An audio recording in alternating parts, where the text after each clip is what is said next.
Hey guys, I'm back and today I'm going to be doing the finale to my Pan Those Eyeshadows project for 2024.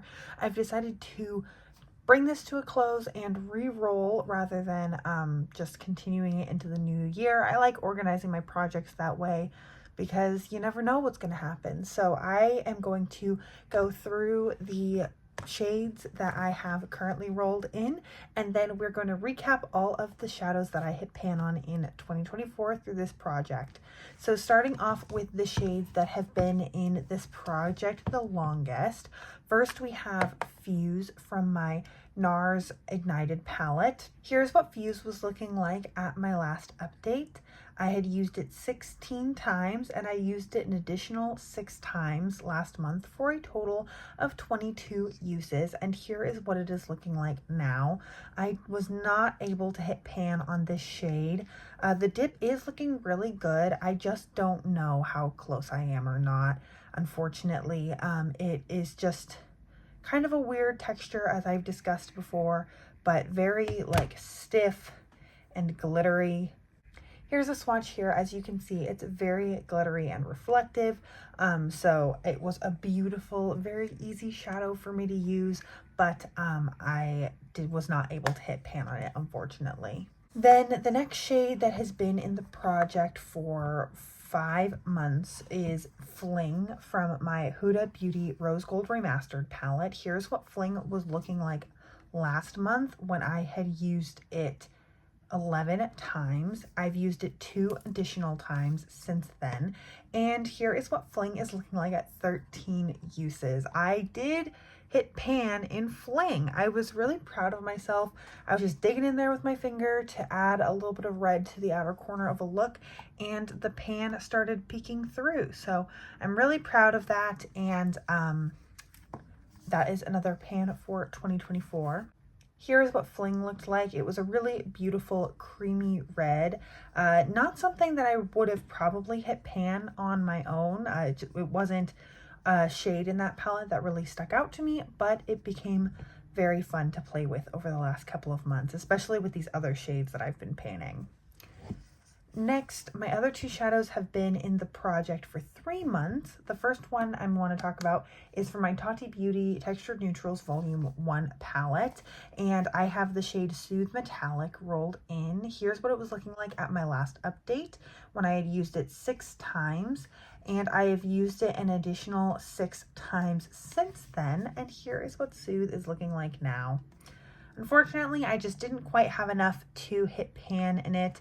But I did use it quite a lot. I'm wearing it all over my lid today, and I think it looks really nice. I just didn't quite get there. It's quite nice as a sheer wash of color all over the lid, so there wasn't really the need to really pack it on, and I just didn't use as much as I do of other shades where I want a really glittery or really metallic look on the lid.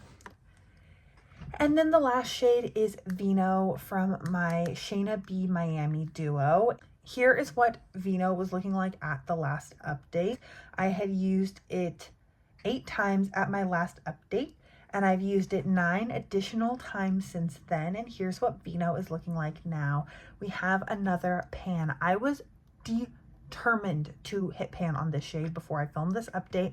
I'm wearing it as a liner and on my lower lash line today, and that's when I hit pan on it, and I am just so proud of myself because the dip was looking really good. So I thought, you know, if I really dig deep, use this as a liner every day, I think I can get it done, and I did. So there is another pan for 2024.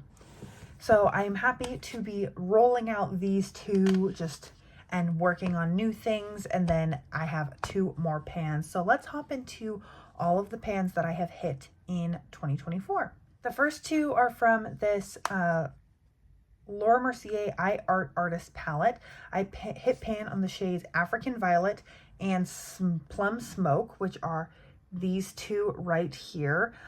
Plum Smoke I hit pan on really quickly. It only took me 2 uses, and African Violet took me 8 uses. So this was a pretty well used palette in my collection before it was rolled into the project.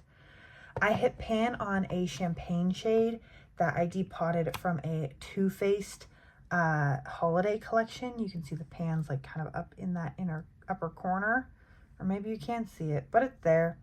And it took me 18 uses to hit pan in this shade. I also used Hit Pan and Twig for my Anastasia Beverly Hills Sultry palette, and it took me 26 uses to hit Pan and Twig, if you can see that there.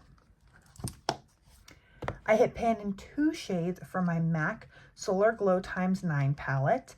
The first was Lunar Cycle, which took 23 uses, and I also hit pan in Moon Rock, which took 28 uses. So these two definitely took a while. There we go. Another MAC palette, I hit pan in the shade Kitties from my MAC Amber x9 palette, which is that shade right there. And it took me 10 uses to hit pan, and I've used it since then. So that's why the pan has expanded. One from the very beginning of this project was my Anastasia Beverly Hills Soft Glam palette. This was also my Pan That palette for the year, but before it was rolled in as my Pan That palette, I hit pan in the shade Cypress Umber, and it took me 33 uses to hit pan on Cypress Umber. And I also hit pan in Lavish from my Tarte's 2017 holiday palette, and it took me 17 uses to hit pan in Lavish right up there. So when I add in Huda Beauty Rose Gold Remastered Fling and Shayna B Miami Vino, that brings me to a total of 11 pans that I hit in this project throughout the year. So that is almost a pan a month, and that's kind of crazy for me. I've never had so much success hitting pan and eyeshadows before this year, and I'm just so happy that so many of these palettes are looking really loved and well used. So that is everything for today's update. If you like pan those eyeshadows, if you like project panning content, please stick around. I had a poll go up about 2 weeks ago, I believe maybe it was a week ago, asking what projects you want to see for panning eyeshadow in 2025. I'm considering doing either Pan Those Eyeshadows or Project Level Up. So you can find that on my community tab if you'd still like to vote. But most importantly, I hope you're having an incredible, awesome day wherever you are, and that I get to see you in a future video. Thanks, guys.